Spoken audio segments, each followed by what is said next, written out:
Тазабек Икрамов депутаттыкка талапкерлигин көрсөттү. Жогорку кеңештин депутаты Тазабек Икрамов 28 ноябрда өтө турган парламенттик шайлоого бир мандаттуу округ боюнча катышуу үчүн БШКга арыз калтырды.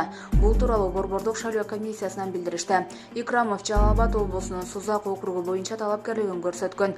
Учурда парламенттик шайлоого бир мандаттуу округ боюнча катышуу үчүн 40 талапкерден арыз түшкөн. Белгилей кетсек, 28 ноябрдагы парламенттик шайлоо жаңы конституция жана анын негизинде иштелип чыккан шайлоо мыйзамы боюнча өтөт. Ага ылайык парламентте 90 депутат болот. Алардын ичинен 54 депутат партиялык тизме жана 36сы бир мандаттуу округ аркылуу шайланып келет. Булак Марал ФМ.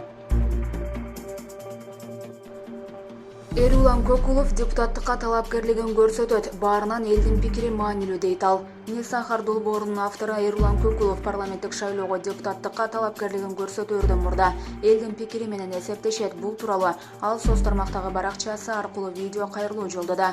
Анын айтымында долбоорду тарткан 3 жыл ичинде элдин тамак аш коопсуздугуна көп көңүл бурулбай, эл таштаны жеп жатканын айтып тынчсызданды. Мындан улам депутат болууда ыйгарым укугунан пайдаланып, көйгөйдү жеринен чечүүгө өбөлгө түзүлөт эле дейт ал. Несахар долбоору 2018 жылдан бери эфирге чыгып келет. Көрсөтүүнүн автору Эрулан Көкулов Борбор каладагы ири соода борборлору менен тест татым жайларынын санитардык абалын чагылдырып берет. Анда журналист тигил же бул товар кандай сакталып жатканын, имараттын ичинин тазалыгы тууралуу баяндап көрсөтүп келет.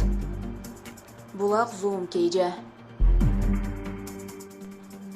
Бишкекте жол кире 1 ноябрдан тарта кымбаттайт. Бишкек шаардык кеңештин депутаттары 28 сентябрдагы сессиясында коомдук транспортко жол кире акысын көтөрүү боюнча мэриянын токтом долбоорун жактырды.